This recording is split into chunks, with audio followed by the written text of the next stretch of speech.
कहाँ तक हो गया था लास्ट क्लास में?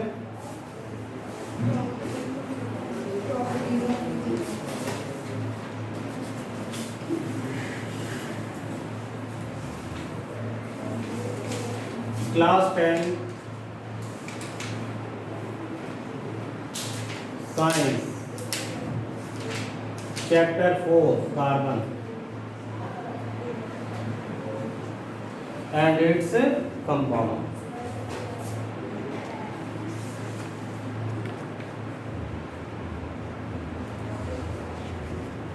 प्रॉपर्टीज ऑफ इथेनॉल कर लिया था। प्रॉपर्टीज़ के बाद हमने सोडियम से इसकी रिएक्शन करा दी थी 443 केल्विन पे हीट करने के बाद, जिसको हमने क्या नाम दिया था? Dehydration reaction. कौन सी रिएक्शन? डिहाइड्रेशन, यानी अल्कोहल की डिहाइड्रेशन रिएक्शन। अल्कोहल में से डिहाइड्रेशन, हाइड्रेशन मतलब वाटर, डी मतलब निकालना, ऐसा हिंट से समझ सकते हो। तो अल्कोहल से अगर वाटर निकल जाए C2H5OH से H2O निकलेगा तो C2H4 बचेगा, नाम क्या है? इथीन। ये सब हमने पिछली क्लास में कर लिया था, है ना।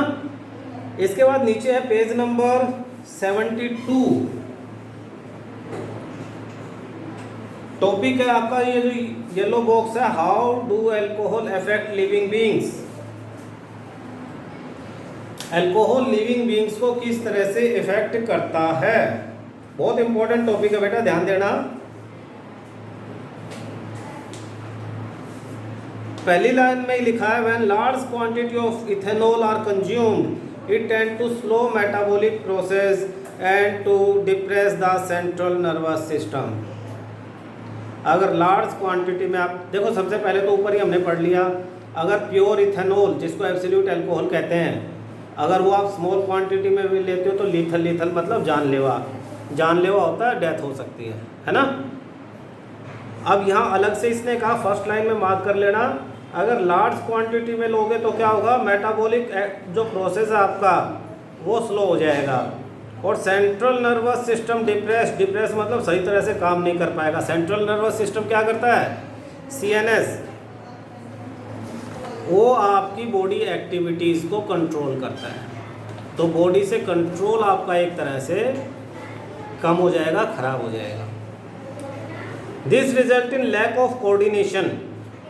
लैक ऑफ कोऑर्डिनेशन का मतलब आपका माइंड, हाथ, जुबान, पैर कोऑर्डिनेट नहीं कर पाएंगे। कोऑर्डिनेट नहीं कर पाने का मतलब क्या है? आप पैर रखने की कहीं और सोचोगे और पैर रखा कहीं और जाएगा। आप बोलने की कुछ और सोचोगे और जुबान से निकला कुछ और रहा है, तो इसे कहते हैं lack of coordination. Mental confusion, एक के दो दिखाई देना, सही डिसीजन ना ले पाना। Drowsiness, drowsiness, lowering of the normal inhabitants, and finally stupor, बेसुध होना, समझ ही नहीं आएगा क्या हो रहा है क्या नहीं हो रहा, आउट ऑफ कॉन्शियसनेस। तो ये किसके लक्षण है?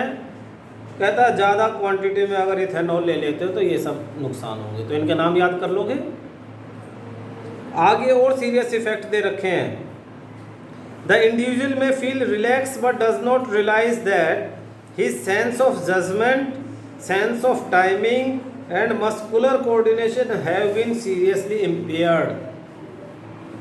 अल्कोहल कंज्यूम करने के बाद किसी इंडिविजुअल को, किसी पर्सन को ऐसा फील हो सकता है कि हो मैं रिलैक्स हो गया हूँ, उसको रिलैक्स फील हो जाएगा, बट वो ये समझ नहीं पाएगा कि इससे उसका जो जजमेंट है, सेंस ऑफ जजमेंट, वो ख़राब हो चुका है। सेंस ऑफ जजमेंट का मतलब डिसीज़न लेने की पावर, ब्रेन की सही या गलत को समझने की ताकत।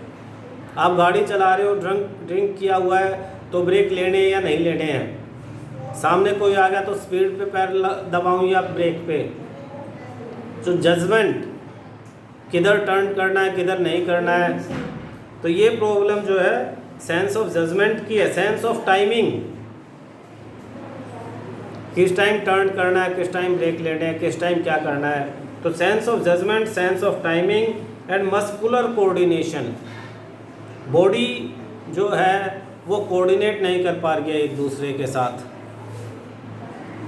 ये सब क्या हो जाएगा, सीरियसली इम्पेयर्ड, खराब हो जाएंगे।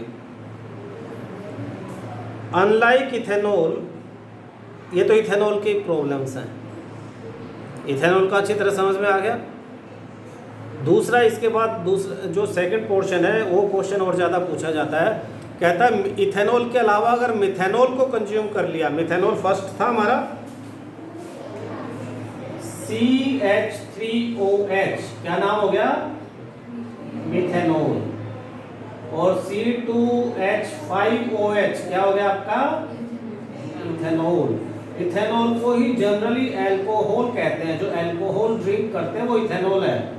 मिथेनॉल को ड्रिंक नहीं किया जाता कहता, लेकिन फिर भी अगर कोई कर ले तो लिखा unlike ethanol intake of methanol is very small, in very small quantity can be cause death. Methanol को तो अगर आप ले लो, इथेनॉल को तो चलो डाइल्यूट करके ले लिया और ये ऊपर वाली प्रॉब्लम हो गई है, ठीक है, मरने से बच गए। लेकिन अगर मिथेनॉल को ले लेते हो थोड़ी सी क्वांटिटी में भी, तो डेथ होने के चांसेस बहुत ज़्यादा हैं। क्यों, किस तरह से, देखना, methanol is oxidised to methanal in the liver. जैसे ही मिथेनॉल आपकी बॉडी में जाएगा तो लीवर के अंदर वो मिथेनल में कन्वर्ट हो जाएगा। मिथेनॉल किसमें कन्वर्ट हो जाएगा, मिथेनल, HCHO, मिथेनल, क्या नाम हो गया इसका, मिथेनल एल्डिहाइड, एक कार्बन का एल्डिहाइड, HCHO, मिथेनल। मिथेनॉल किसमें कन्वर्ट हुआ, मिथेनल में। कहाँ पे कन्वर्ट हुआ, लीवर में। कहाँ कन्वर्ट होगा, लीवर में। तो लीवर के अंदर मिथेनॉल मिथेनल में कन्वर्ट हो जाएगा। क्लियर है, ध्यान रहेगा। क्या नाम याद रखने हैं कि पहला कौन सा चीज़ कन्वर्ट हो रही है, मिथेनॉल। किस में कन्वर्ट हो रहा है, मिथेनल में। और कहाँ कन्वर्ट हो रहा है, लीवर के अंदर।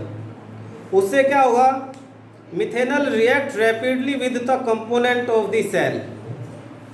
हमारी बॉडी सारी सेल की बनी है, तो मिथेनल क्या है, सेल के जो कंपोनेंट, ये सेल है, सेल के अंदर न्यूक्लियस और बहुत सारे कंपोनेंट हैं, तो मिथेनल सेल के कंपोनेंट के साथ बहुत फास्ट रिएक्ट करता है।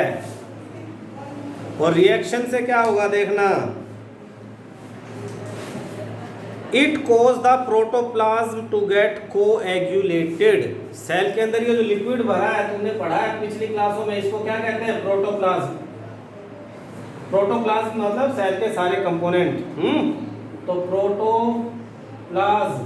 प्रोटोप्लाज्म को मिथेनल क्या कर देगा, कोएगुलेट। कोएगुलेट का मतलब क्या है, कुछ बच्चों ने एग को जरूर खाया होगा, अंडा उबालते हैं, तो जब अंडे की आमलेट बनाते हैं, तो आमलेट बनाने से पहले जब अंडे को तोड़ते हो तो वैसे ही हमारी सेल होती है अंदर से, वैसा ही साइटोप्लाज्म है, उसके ऑर्गेनल वगैरह सब हैं। लेकिन जैसे उसे फ्राई पैन में डाल के फ्राई करते हो तो वो कैसे एकदम से थिक लेयर हो जाती है, उसकी चेंजेस ध्यान है। तो यही चेंजेस आपके सेल के अंदर हो जाएंगे, कोएगुलेशन। क्या हो जाएगा ये, कोएगुलेट। वो सारा साइटोप्लाज्म, प्रोटोप्लाज्म, सारे जो ऑर्गेनल हैं वो सब ठीक हो जाएंगे, कोएगुलेट हो जाएंगे, इसे कहेंगे कोएगुलेशन। तो जैसे ही मिथेनॉल किस में कन्वर्ट होगा, मिथेनल में। कहाँ पे, लीवर में। मिथेनल क्या करेगा, सेल कंपोनेंट के साथ बहुत फास्ट रिएक्ट करेगा एंड शब्द याद रखो, कोएगुलेट दी प्रोटोप्लाज्म। क्या करेगा, coagulate the protoplasm in much the same way an egg is coagulated by cooking. तो एग की कुकिंग ध्यान है। अब सोचो अगर हमारी सेल के कंपोनेंट ऐसे हो जाएं तो ऐसा नहीं लगेगा, हर एक सेल को भून दिया तो क्या जिंदा रह पाएंगे, death.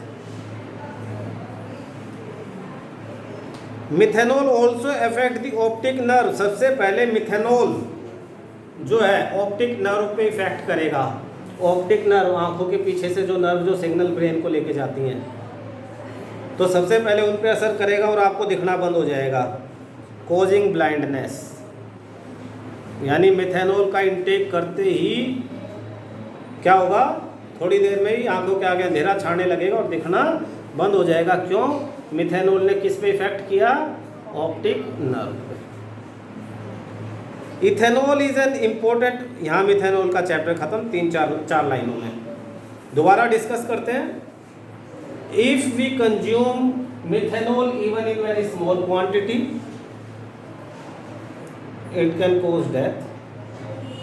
Methanol converted into methanal in liver. Methanal react with protoplasm of the cell very fast and coagulate the protoplasm in a same manner as egg cooking of the egg during, ठीक है ना। ये हो गया क्या, methanol का इस methanal में कन्वर्ट होकर जो इफेक्ट था वो। दूसरा, methanol also effect the optic nerve which cause blindness. इसके बाद कहता है ethanol is important industrial solvent. वापस नए टॉपिक पे आ गया, इथेनॉल के पे ही। यहाँ से मार्क कर लो, यहाँ से इथेनॉल का दोबारा टॉपिक शुरू हो गया। 4 लाइनें मिथेनॉल की थी, ऊपर की 4 लाइनें इथेनॉल के बैड इफेक्ट की थी। ऊपर की 4 लाइनें इथेनॉल के बुरे प्रभाव की, बैड इफेक्ट। फिर 4 लाइनें मिथेनॉल की। नीचे की 4 लाइनें बहुत खास है। देखो 4-4 लाइनें, अलग अलग तरह के क्वेश्चन। नीचे के 4 लाइनों पे सबसे ज़्यादा क्वेश्चन आता है।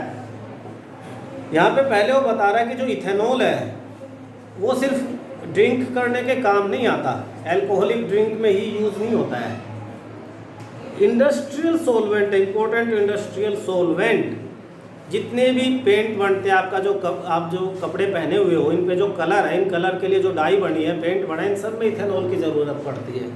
पेंट बनते हैं, बहुत सारी चीज़ों में जो कलर्ड सब्सटेंस है उनको मिक्स करने के लिए सोलवेंट है, गुड सोलवेंट। हमने पहले ही प्रॉपर्टीज़ में पढ़ा, ethanol is a very good solvent.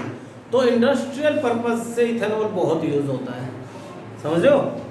अब सोचो कि इंडस्ट्री के लिए इथेनॉल यूज़ हो रहा है और इथेनॉल बहुत कॉस्टली हो, उतना ही कॉस्टली जितना बाहर इन दुकानों पे मिलता है।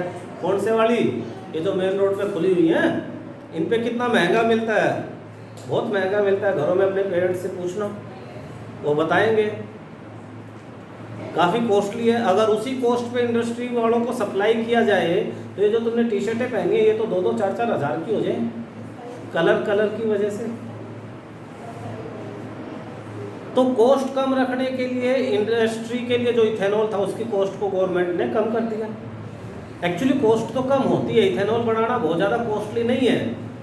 वो तो क्या है कि ये ड्रिंकिंग पर्पस के लिए जो इथेनॉल आता है, महंगी महंगी बोतलों में भर के जो बंद करके बेचा जाता है, इस पर गवर्नमेंट एक्साइज ड्यूटी बहुत ज़्यादा लेती है, गवर्नमेंट टैक्स लेती है।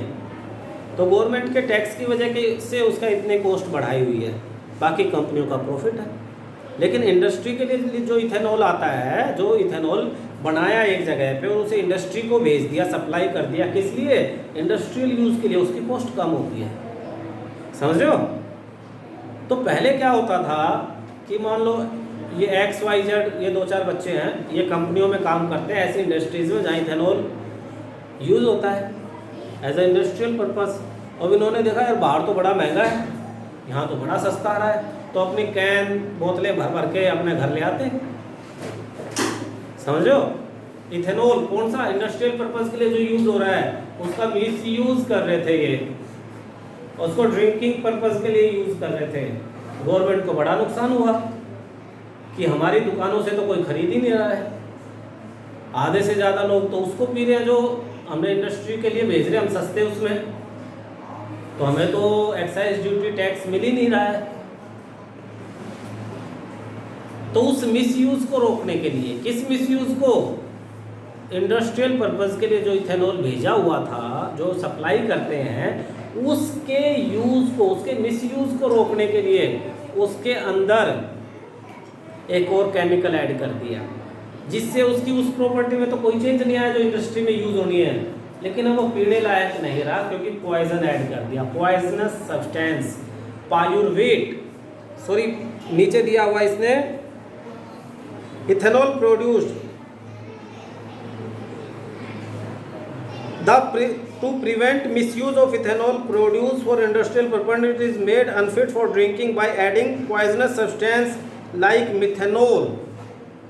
मिथेनॉल का अभी हमने पढ़ा कि मिथेनॉल तो पॉइजनस है, तो मिथेनॉल पॉइजनस था, इसलिए मिथेनॉल को किस में ऐड कर दिया, इथेनॉल में, और दोनों ही अल्कोहल है, तो केमिकल प्रॉपर्टियां तो दोनों की सेम है, तो इंडस्ट्री में तो कोई फर्क नहीं पड़ा। लेकिन अब कोई पिएगा तो क्या होगा, मर जाएगा।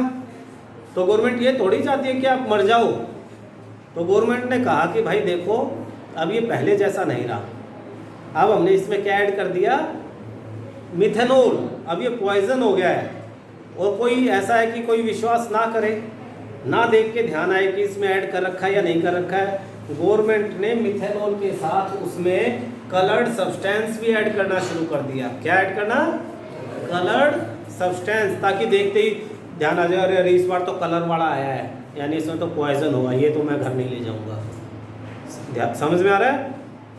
तो देखो वापस हम पढ़ते हैं, ethanol is a important industrial solvent to prevent the misuse of ethanol produced for industrial use, it is made unfit for drinking by adding poisonous substance like methanol. Dyes are also added to color of the alcohol blue so that it can be identified easily. This is called denatured alcohol. ये जो शब्द आया last में denatured alcohol, इसी पे circle कर लो, वो कहेंगे what is denatured alcohol।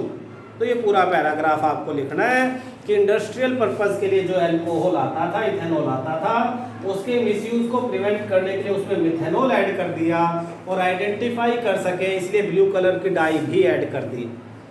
D nature, D मतलब खराब करना, नेचर मतलब उसकी प्रकृति, तो इथेनॉल की प्रकृति को खराब कर दिया, बदल दिया, पॉइजनस बना दिया, क्या ऐड करके, मिथेनॉल। ये ध्यान रहेगा, क्या ऐड किया, तो इस पूरे इसको क्या कहा, इस प्रोसीजर को डीनेचर्ड अल्कोहल। तो जब ये क्वेश्चन आए डीनेचर्ड अल्कोहल, तो अल्कोहल मतलब इथेनॉल, डीनेचर मतलब नेचर खराब करना, तो अल्कोहल का नेचर चेंज किया, इसको ड्रिंकिंग पर्पस से नॉन ड्रिंकिंग पर्पस का कन्वर्ट कर दिया, पॉइजनस सब्सटेंस मिथेनॉल ऐड कर दिया। तो पहली 4 लाइनों पे क्वेश्चन आएगा, write some bad effect of alcohol on living beings या ऑन ह्यूमन बींग्स। दूसरे पैराग्राफ में आएगा explain the effects of methanol on human being. तीसरे पैराग्राफ पे क्वेश्चन आएगा व्हाट इज डीनेचर्ड अल्कोहल। अगर ये क्वेश्चन बुक में इन पैराग्राफ के साथ साथ लिख लोगे तो तुम्हें ज़्यादा अच्छी तरह से ध्यान रहेगा कि इन्हें पढ़ते हुए तुम्हें क्या ध्यान देना है। क्लियर है टॉपिक। आजकल जो आप लोग पेट्रोल यूज़ करते हैं वो प्योर पेट्रोल नहीं है, गवर्नमेंट ने उसमें मिक्सिंग शुरू कर दी है, बायो पेट्रोल। अल्कोहल से पेट्रोल फ्यूल बनाया जा रहा है और अब तो इंडिया में इसको बहुत बढ़ा दिया है धीरे धीरे। शुगर केन प्लांट, गन्ने का प्लांट, शुगर केन सबने देखा है, गन्ने का रस तो गर्मियों में खूब पीते हो ना, तो उसी का जो जूस है उसको निकाल के उसी से बनाया जाता है क्या, alcohol. Sugar cane plant are one of the most efficient converter of sunlight into chemical energy. वो सनलाइट को किस में कन्वर्ट करता है, केमिकल एनर्जी में। Sugar cane juice can be used to prepare molasses which is fermentated to give alcohol ethanol. उसको fermentate किया जाता, फर्मेंटेशन आपने बचपन से पढ़ा हुआ ये नाम, फर्मेंटेशन। तो शुगर केन का जो जूस है उसको फर्मेंटेशन से कन्वर्ट कर देते हैं किसमें, अल्कोहल में। किसमें कन्वर्ट कर देंगे, अल्कोहल में, जिसका नाम इथेनॉल। कुछ कंट्रीज अल्कोहल को एडिटिव इन पेट्रोल, पेट्रोल में ऐड कर देती हैं since it is a cleaner fuel. मैंने बताया कोई भी हाइड्रोकार्बन बर्न करता है तो सिर्फ क्या बनाएगा, ये carbon dioxide, water and heat. तो ये इतना ज़्यादा पॉइजनस नहीं है। जबकि जो फ्यूल है पेट्रोल वगैरह, इसमें नाइट्रस ऑक्साइड, सल्फर डाइऑक्साइड और बहुत सारी पोल्यूटेंट जो गैसेज है वो रिलीज होती है। तो इथेनॉल क्लीन फ्यूल है एज कंपेयर टू पेट्रोल। तो इथेनॉल को ऐड करेंगे पेट्रोल में, which give rise to only carbon dioxide and water on burning in sufficient air. तो आपसे आएगा एल्कोहल एज अ फ्यूल कैसे यूज करते हैं, एल्कोहल बनता कैसे है, ध्यान रहेगा। चलिए नेक्स्ट टॉपिक आपका properties of ethanoic acid.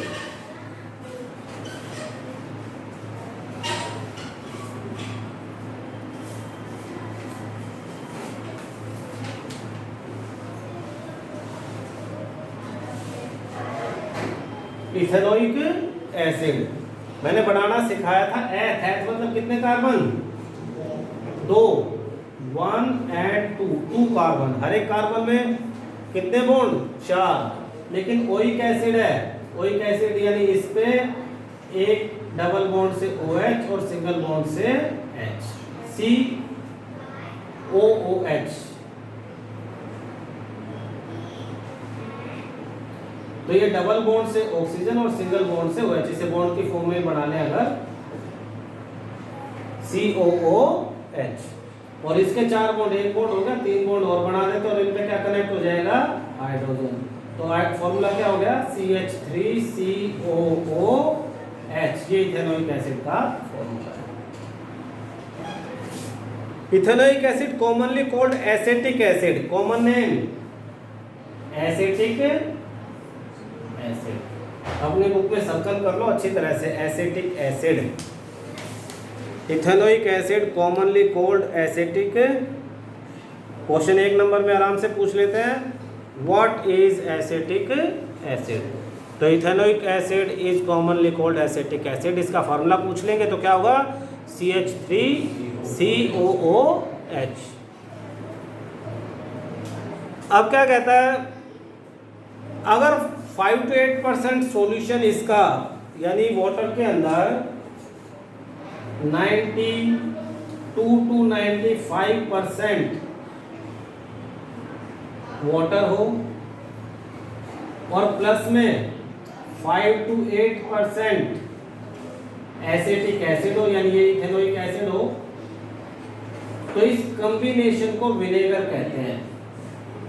Vinegar, vinegar use किया होगा तुमने, अचार बनाने में विनेगर का यूज होता है। सिरका, हिंदी में सिरका कहते हैं। रेस्टोरेंट में जो प्याज में डालते हैं, थोड़ा देखा ना तीखा सा स्वाद अचार में, चाउमीन वगैरह बनाते हुए उसमें डालते हैं।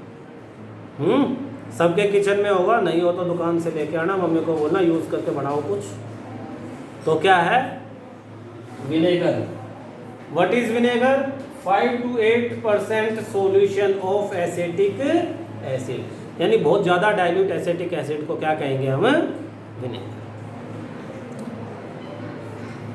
तो कहता 5 to 8% solution acetic acid in water is called vinegar. Mark करो इसे, विनेगर विनेगर विनेगर, बार बार ये नाम लो ताकि ध्यान रहे। 5 to 8% solution vinegar, widely used in preservative in pickles. Melting point of pure ethanoic acid 290 kelvin. कितना इंपॉर्टेंट पॉइंट है, 290 kelvin. 273 kelvin यानी 0 डिग्री सेल्सियस, 290 केल्विन यानी 17 डिग्री सेल्सियस। वाटर का फ्रीजिंग पॉइंट 0 डिग्री पे वाटर फ्रीज हो जाता है। Pure acetic acid, pure acetic acid अगर 100% प्योर है तो 17 डिग्री पे ही फ्रीज हो जाएगा। सोचो 17 तो सर्दियों में नॉर्मल होता है हमारे घरों में। जो विनेगर है वो नहीं, क्योंकि विनेगर में तो बहुत सारा वाटर है। जो प्योर 100% प्योर एसिटिक एसिड होगा और 290 केल्विन पे फ्रीज हो जाएगा, यानी कि 17 डिग्री सेल्सियस पे ही फ्रीज हो जाएगा, है ना खास, उस पे वो बर्फ हो जाएगा। तो इसीलिए इसको ग्लेशियल एसिटिक एसिड भी कहते हैं। क्या कहेंगे, तो नीचे इसका नाम दिया देखो, give rise to name glacial acetic acid. Why pure ethanoic acid is called to glacial acetic acid. Why pure ethanoic acid is called glacial acetic acid because pure acetic acid is freezes at 290 Kelvin, 70 degree Celsius. It freezes at this temperature, therefore called glacial. Glacier मतलब जहाँ बर्फ जमी रहे। ये तो देखो ना, हमारे नॉर्मल टेम्परेचर सर्दियों में भी बर्फ हो जाएगा, फ्रिज के बाहर रखा बर्फ हो जाएगा, तो इसलिए इसको स्पेशल नाम क्या दे दिया, ग्लेशियल एसिटिक एसिड। ध्यान रहेगा। इतने दुखी क्यों हैं? हाँ और क्या, पता नहीं कहाँ खो गई थी। The group of organic compound called carboxylic acid are obviously characterised by special activity. However, unlike mineral acid like HCl which are completely ionized, carboxylic acid are weak acid. अगला पॉइंट, कार्बोक्सिलिक एसिड और weak acid. ये weak acid है, carboxylic acid weak acid है। ये जब ions में convert होगा CH3COOH, जब आयन में कन्वर्ट होगा तो दो आयन बढ़ेंगे CH3COO नेगेटिव और H पॉजिटिव। ये कंप्लीटली आयोनाइज नहीं हुआ। अगर पूरा का पूरा आयोनाइज हो जाता, चारों हाइड्रोजन आयन में कन्वर्ट हो जाते तो स्ट्रॉन्ग आयन होता, स्ट्रॉन्ग एसिड होता। लेकिन चार हाइड्रोजन में से एक हाइड्रोजन आयन में कन्वर्ट हो रहा है, तो इसे हम क्या कहेंगे, वीक एसिड कहेंगे। ध्यान रहेगा। Why ethanoic acid is weak acid? Because it not completely ionised. और आप ऐसे इसके दो टुकड़े करके लिख दोगे, CH3COO नेगेटिव और H पॉजिटिव, पूरा आयनाइज नहीं होता है। ध्यान रहेगा भाई। नीचे एक reaction they the, reaction of ethanoic acid में एस्ट्रीफिकेशन, बहुत इंपॉर्टेंट है एस्ट्रीफिकेशन। देखो तुम लोगों ने खुशबू तो जरूर सूंघी होगी। खुशबू दो तरह की होती हैं, एक नेचुरल और एक आर्टिफिशियल। भाई फूल वूल लगाए हुए हैं तुमने घर में, कहीं और गेंदा गुलाब कोई भी, उसमें से जो खुशबू आई वो कैसी आई, नेचुरल। मिट्टी पे पानी डाल दिया, मिट्टी में से खुशबू आती है। बहुत सारी चीज़ों में नेचुरल खुशबू है। आर्टिफिशियल खुशबू, आप मिठाई की दुकान में गए, मिठाई में से खुशबू आ रही है। आपने परफ्यूम खरीदा, परफ्यूम में से खुशबू। बच्चे खुशबू वाला पेन लेके आते हैं, फिर जी लिखते हैं तो खुशबू आती है, उसमें से आती है ना। तो परफ्यूम है, डिओड्रेंट्स है, पाउडर है, बहुत सारे साबुन है, साबुन लगाते जी, ये साबुन क्यों भाई, इसमें खुशबू आती है, ऐड भी देखते होगे है ना। तो आर्टिफिशियल खुशबू बहुत जगह यूज़ होती है। वो खुशबू अलग अलग तरह की है, उसे बाद में अलग अलग तरह से चेंज कर सकते हैं, लेकिन एक बेसिक मेथड क्या है उन परफ्यूम्स को बनाने का, वो आप यहाँ सीखोगे। उनको कहते हैं एस्टर्स। क्या कहेंगे, एस्टर। एस्टर मतलब स्वीट स्मेलिंग सब्सटेंस, अच्छे खुशबूदार सब्सटेंस, एस्टर्स। कैसे बनेंगे? Ester are most commonly formed by reaction of an acid and an alcohol. Mark कर लो, एसिड और एल्कोहल की रिएक्शन से एस्टर बनेंगे। Ethanoic acid react with absolute ethanol in the presence of acid catalyzed to give ester। Acid कौन सा, H2SO4। इस arrow के नीचे, एसिड के नीचे लिखो H2SO4 और मीनिंग समझो। इसे मिटा दें,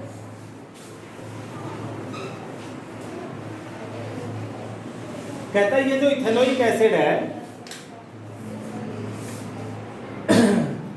CH3COOH, इथेनोइक एसिड, और इथेनॉल, इथेनॉल का फॉर्मूला C2H5OH, दोनों ही एसिड की प्रेजेंस में, एसिड कौन सा, H2SO4 की प्रेजेंस में। देखो यहाँ से लाइन डाल लो ऐसी, हिंट के लिए समझा रहा हूँ, पेपर में नहीं डालनी है, और इसे यहाँ से अलग कर दो। ये तो तुम्हें पता है कि अलग हो जाता है, ये भी अलग चीज़ है। ये जो अलग हुआ हाइड्रोजन और ये OH मिलके H2O बना देगा।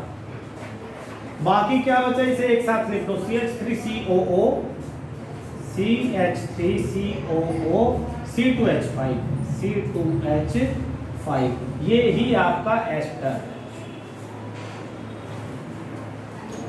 रिएक्शन को दोबारा देखो अपनी बुक में, CH3COOH क्या है, ये इथेनोइक एसिड। C2H5OH क्या है आपका? इथेनॉल। दोनों ने रिएक्शन की एसिड की प्रेजेंस में क्या बना? CH3COO C2H5 और प्लस में क्या हुआ? H2O। आपके बुक में H2O नहीं लिखा हुआ। अच्छा, इसको बुक में कैसे लिख दिया? देखो, अगर इसको हम देखें तो ये क्या है? एक CH3 है, इसके साथ C है, डबल बॉन्ड से ऑक्सीजन, सिंगल से OH जुड़ा हुआ है। इसका स्ट्रक्चर ऐसा है। फिर प्लस में C2H5OH C2H5OH, ये H हटा, ये OH हटा, ये यहाँ कनेक्ट हुआ तो ये बना, देखो ऐसे ही CH3 C डबल बॉन्ड से ऑक्सीजन और यहाँ सिंगल बॉन्ड से एक ऑक्सीजन था और उसके साथ जुड़ा C2H5। ये इस तरह से स्ट्रक्चर आपकी बुक में बनाया हुआ है। CH3COO CH2 CH3, C2H5 को ब्रेक करके CH2 CH3 लिख दिया, उससे कोई फर्क नहीं पड़ता। तुमने अच्छी तरह से इसकी कंस्ट्रक्शन की हुई है। 2 कार्बन है और एक OH है, इसके साथ 2 हाइड्रोजन है और इसके साथ 3 हाइड्रोजन है, तो इसको CH3CH2OH भी लिखते हैं। क्या ये इथेनॉल है? क्या है? इथेनॉल, यानी C2H5OH इथेनॉल। तो लिखने का अलग अलग तरीका अलग अलग बुक में हो सकता है। कॉमन पॉइंट क्या है? इथेनोइक एसिड इथेनॉल के साथ रिएक्ट करता है, एसिड की प्रेजेंस में एस्टर बनाएगा। इस एस्टर का नाम क्या है? इस एस्टर का नाम है, ये इथाइल। तुम्हें पहले नोमेनक्लेचर के बारे में बताया था, C2H5 इथाइल, और इसको इथेनोएट बोलते हैं। Ethyl ethanoate, ethyl ethanoate, ethyl ethanoate इस एस्टर का नाम है। वो तुम्हें कोई एस्टर दे देंगे और कहेंगे बताओ किस कार्बोक्सिलिक एसिड और अल्कोहल से मिलके बना। ये दोनों थे तो ये बना, कोई और दोनों होते तो कुछ और बनता। बनेगा ऐसे ही, एसिड का लास्ट का हाइड्रोजन हटेगा, अल्कोहल का OH हटेगा और ये कनेक्ट हो जाएंगे। अब वो तुम्हें कोई एग्जांपल में एस्टर देंगे, सपोज उन्होंने दिया तुम्हें C2H5COO C3H, 3 के साथ H कितने लगेंगे? कोई बताएगा भाई?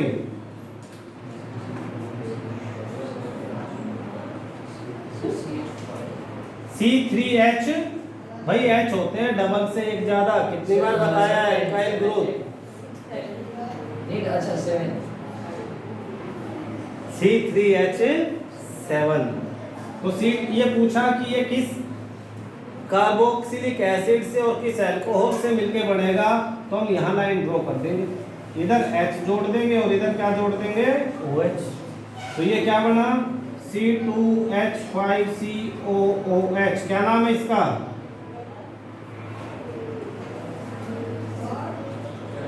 जोर से बोलो।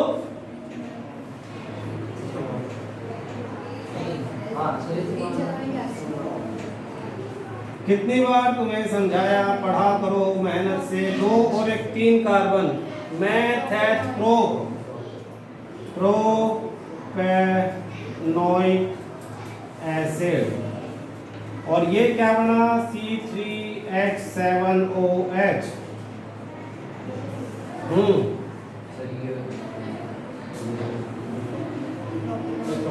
प्रोपेनोल,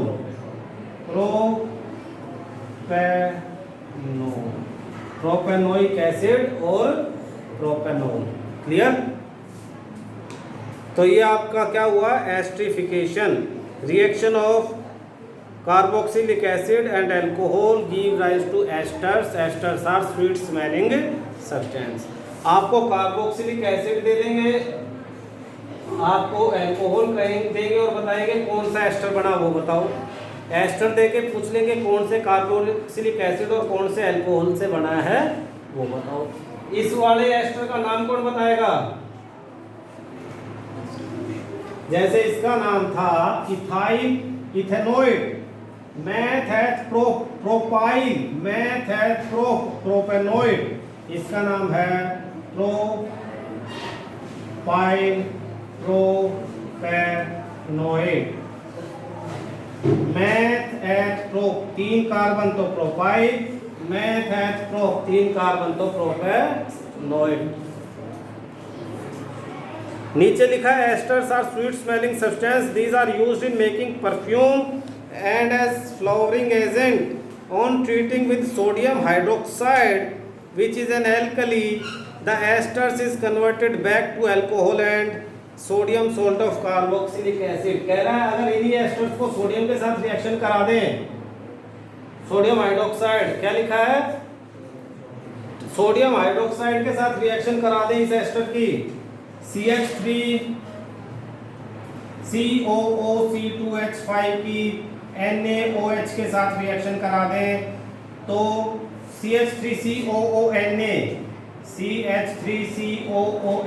बनेगा और C2H5OH यानी कंस्टिट्यूएंट अल्कोहल बन जाएगा। वो अल्कोहल बनेगा जिस अल्कोहल से ये बना था और प्लस में सोडियम, इसका नाम हो जाएगा, इसका क्या नाम है ध्यान से देखो, इसका नाम है सोडियम और इसका इथेनॉइड, तो इस पूरे का नाम हो जाएगा इधर जो कंपाउंड है सोडियम इथेनॉइड।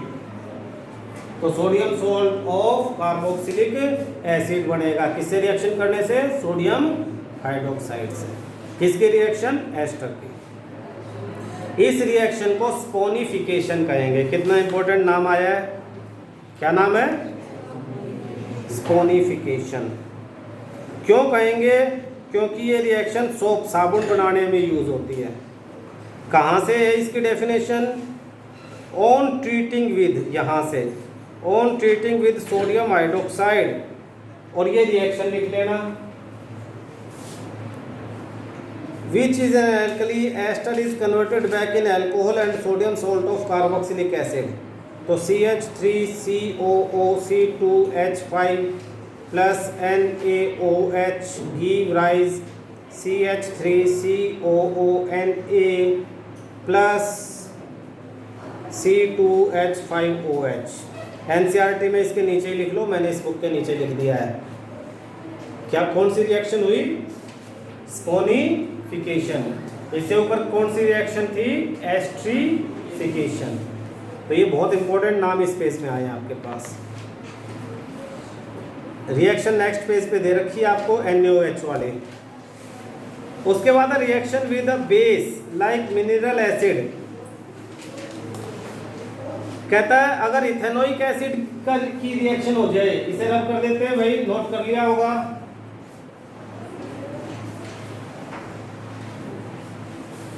कहता है ये तो रिएक्शन हुई किसकी, इथेनोइक एसिड के अल्कोहल के साथ। अगर इथेनोइक एसिड की NaOH के साथ रिएक्शन हो जाए तो क्या होगा, इथेनोइक एसिड के NaOH के साथ से वही होगा।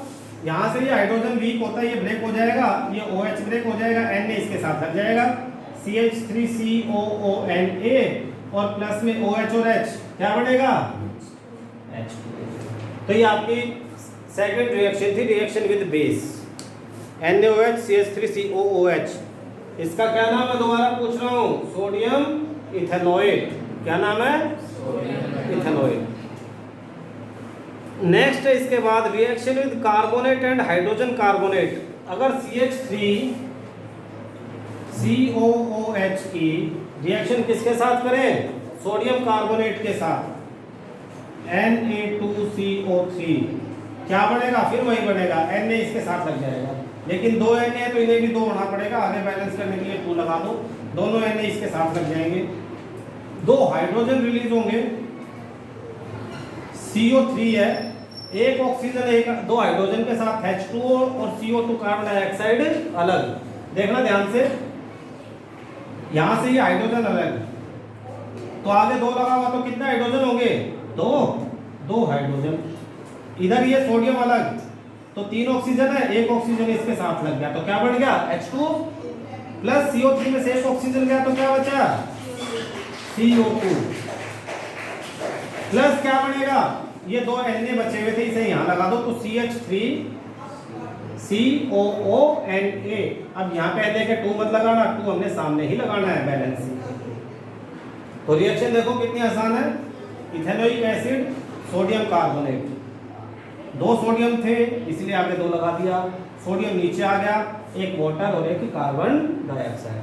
अगर इसी को सोडियम हाइड्रोजन कार्बोनेट के साथ रिएक्शन कराएं CH3COOH plus sodium hydrogen carbonate, अब तो एक ही Na है तो यहाँ तो 2 लगाने की जरूरत नहीं है, सीधा सीधा इस हाइड्रोजन को हटाएंगे और इसको हटा देंगे तो Na इसके साथ, तो क्या बना CH3COONA बन गया, एक हाइड्रोजन ये और एक ये, 2 हो गए H2, एक ऑक्सीजन इससे आ जाएगा H2O वाटर बन गया, CO2 ये रह गया, इसे यहाँ लिख लो। तो ये आपकी रिएक्शन होगी सारी। कितनी रिएक्शन है इसमें? पहली ये है जिसमें क्या बना, एस्टर्स बने। दूसरी रिएक्शन ये है स्पोनिफिकेशन, ये रिएक्शन थी एस्ट्रिफिकेशन की, एस्ट्रिफिकेशन, ये है स्पोनिफिकेशन।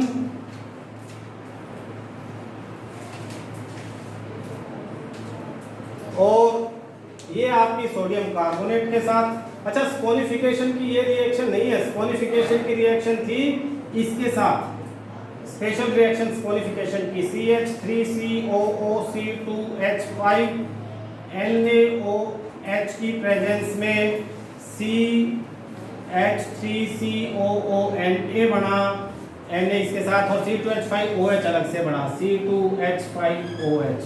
ये थी स्पोनिफिकेशन। ये था सेकंड, थर्ड और फोर्थ, ये चारों रिएक्शन कार्बोक्सिलिक एसिड यानी इथेनोइक एसिड की रिएक्शंस हैं। किसकी हैं? तो यहाँ तक आपके दो, एक तो अल्कोहल की प्रॉपर्टीज जो हमने पिछली क्लास में की थी, उसके बाद आज हमने उसके यूज मिसयूज सब पढ़े। दूसरा second important compound ethanoic acid के बारे में पढ़ा, कंप्लीट हो गया। ठीक है ना।